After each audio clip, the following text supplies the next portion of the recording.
আসসালামু আলাইকুম। জানিয়ে দেব সর্বশেষ আপডেট বাংলা সংবাদ, সাথে আছে আমি জাকারিয়া আশরাফি। শুরুতে শুনবেন সংবাদ শিরোনাম। बांग्लादेश में जो कुछ भी हुआ है उसको लेकर पड़ोसी देश के नाते चिंता होना। সরকার পরিবর্তন হলেই আমাদের উপরে হামলা, মা বোনদের উপরে অত্যাচার, নিপীড়িত এবং লাঞ্ছিত করা হয়। হিন্দুদের নিরাপত্তা নিয়ে মন্তব্য করেছেন ভারতের প্রধানমন্ত্রী নরেন্দ্র মোদী। আমরা সবাই বাঙালি হিসেবে জন্মগ্রহণ করছি, আমাদের পরিচয় বাঙালি হিসেবে চাই। প্রিয় দর্শক, এতক্ষণ শুনছিলেন সংবাদ শিরোনাম, এখন শুনবেন বিস্তারিত। তাই দর্শক, এরকম নিত্য নতুন নিউজ ভিডিও দেখতে যারা ভালোবাসেন অবশ্যই আমার ইউটিউব চ্যানেলটি সাবস্ক্রাইব করে বেল বাটনটি বাজিয়ে রাখবেন, যাতে করে যে কোনো ধরনের নিউজ সবার আগে সর্বপ্রথম আপনি পেতে পারেন। তাহলে দর্শক, চলুন কথা বিলম্ব না করে গুরুত্বপূর্ণ নিউজ ভিডিওটি একটিবার আমরা দেখে আসি। আমাদের উপরে যে অত্যাচার নিপীড়ন হচ্ছে, আমাদের হিন্দুদের ঘর বাড়ি, মন্দির, জায়গা জমি এই দখল করতেছে, এগুলোর বিরুদ্ধে আমাদের একটা কর্মসূচি বা বিক্ষোভ মিছিল। বাংলাদেশে সনাতন ধর্মাবলম্বীদের নিরাপত্তা ও তাদের সম্পদ সুরক্ষিত রাখতে কমিটি করছে ভারত। মোদী বলেন, বাংলাদেশে থাকা সনাতনীদের নিরাপত্তা নিয়ে শঙ্কিত 140 কোটি ভারতীয়। ভারত সবসময় বাংলাদেশের অগ্রগতির শুভাকাঙ্ক্ষী। কোনো হিন্দু, বৌদ্ধ, খ্রিস্টান কারো উপর কোনো আক্রমণ করা যাবে না, তাদেরকে পাহারা দিতে হবে। আমরা এখানে দেখতে পাচ্ছি যে আপনারা এসেছেন, যারা আপনাদের এখানে কি কি দাবি, এই দাবি সম্পর্কে একটু আপনার কাছে আমি জানতে চাই। কি দাবি আছে বর্তমানে আমাদের সরকারের কাছে? আমাদের যে দাবিগুলো হচ্ছে যে আমাদের উপরে যে অত্যাচার নিপীড়ন হচ্ছে, আমাদের হিন্দুদের ঘর বাড়ি, মন্দির বা আমাদের জায়গা জমি এগুলো যে দখল করতেছে, এগুলোর বিরুদ্ধে আমাদের একটা কর্মসূচি বা বিক্ষোভ মিছিল।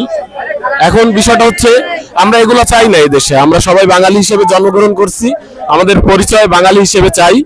আর সংখ্যালঘু আমাদেরকে বলা হচ্ছে ধর্মীয়, আমরা সংখ্যায় কম এই কারণে, কিন্তু আমরা এই সংখ্যালঘু ট্যাগ লাগিয়ে আমাদেরকে হেয় করা বা আমাদেরকে যে ছোট করতেছে, এটাও আমরা চাই না।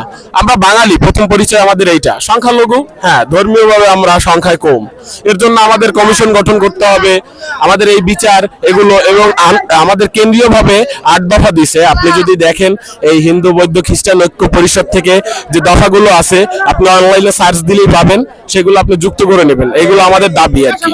ধন্যবাদ ভাই। এখানে অনেক ভাইকে দেখতে পাচ্ছি যে দর্শক, তাদের একটাই দাবি যে যারা আমরা বাংলাদেশে বসবাস করি, আমাদের আসলে এখানে মূলত পরিচয় আমরা সকলেই দেশের নাগরিক, স্বাধীন দেশে স্বাধীনভাবে আমরা সকলেই বসবাস করতে চাই। আমরা ইতিপূর্বে কিন্তু অনেক শুনেছি যে আসলে হিন্দু ভাইদের উপরে কিন্তু অনেক অত্যাচার করতেছে কিছু মানুষ। আসলে কারা এই তৃতীয় পক্ষ তা আমরা জানি না, কিন্তু এর থেকে তারা বেরিয়ে আসতে চায়। আমরা সকলেই স্বাধীনভাবে এই দেশে কাঁধে কাঁধ মিলিয়ে বসবাস করতে চাই, এটা হলো তাদের দাবি। এখানে কিন্তু আমাদের পটুয়াখালীতে আরো অনেক লোক দেখতে পাচ্ছি, এবং আমি আপনাদেরকে যদি একটু দেখাই যে এখানে কিন্তু অনেক সাংবাদিক ভাইরা এসেছে। দর্শক, আপনাদেরকে আমি আরো জানানোর চেষ্টা করব তাদের থেকে যে আসলে এখানে যারা জড়িত হয়েছে তাদের মূল কি কি দাবি রয়েছে, তাদের কাছে অবশ্যই দাবিগুলো আপনাদের মাঝে আমি তুলে ধরার চেষ্টা করব। হিন্দু, বৌদ্ধ, খ্রিস্টান কারো উপর কোনো আক্রমণ করা যাবে না, তাদেরকে পাহারা দিতে হবে। মন্দিরে মন্দিরে গিয়ে, দুর্গা গিয়ে আমাদের পাহারা দিতে হবে, যাতে করে কোনো প্রকার এই হিন্দুদের উপর আক্রমণ না হয়। কোনো হিন্দু যদি পটুয়াখালীতে আক্রমণের আগেও কোনো গন্ধ পান, দয়া করে মোবাইল করে আমাকে এবং জেলা বিএনপির সকল নেতৃবৃন্দর মোবাইল দেওয়া আছে, আপনাকে সাড়া দেবেন।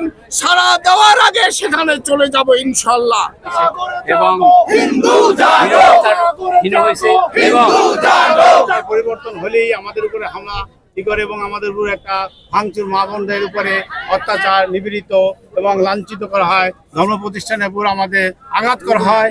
আমাদের বিভিন্ন সময় বিভিন্ন ভোট নির্বাচন আসলে আমাদের হিন্দুদের উপরে এই অত্যাচার, অবিচার করা হয় এবং এই বিচার চাই। সব দেশে এই সুরক্ষিত আইন আছে, আমরা এই আইনটা বাস্তবায়ন চাই। প্রিয় দর্শক, এই ছিল আজকের সর্বশেষ আপডেট নিউজ। এতক্ষণ পর্যন্ত যারা মূল্যবান সময় দিয়ে আমার নিউজ ভিডিওটি দেখেছেন, প্রত্যেককে আমার পক্ষ থেকে আন্তরিক মোবারক অভিনন্দন জানিয়ে শেষবারের মতো রিকোয়েস্ট করে গেলাম, আপনি যদি আমার চ্যানেলে নতুন হয়ে থাকেন অবশ্যই আমার ইউটিউব চ্যানেলটি সাবস্ক্রাইব করে বেল বাটনটি বাজিয়ে রাখবেন, যাতে করে যে কোনো ধরনের নিউজ ভিডিও সবার আগে সর্বপ্রথম আপনি পেতে পারেন। তাহলে দর্শক, আজকে এ পর্যন্ত। পরবর্তী কোনো নিউজ ভিডিওতে আপনাদের মাঝে আবার দেখা হবে, কথা হবে। সে পর্যন্ত সুস্থ থাকুন, ভালো থাকুন, আল্লাহ হাফেজ।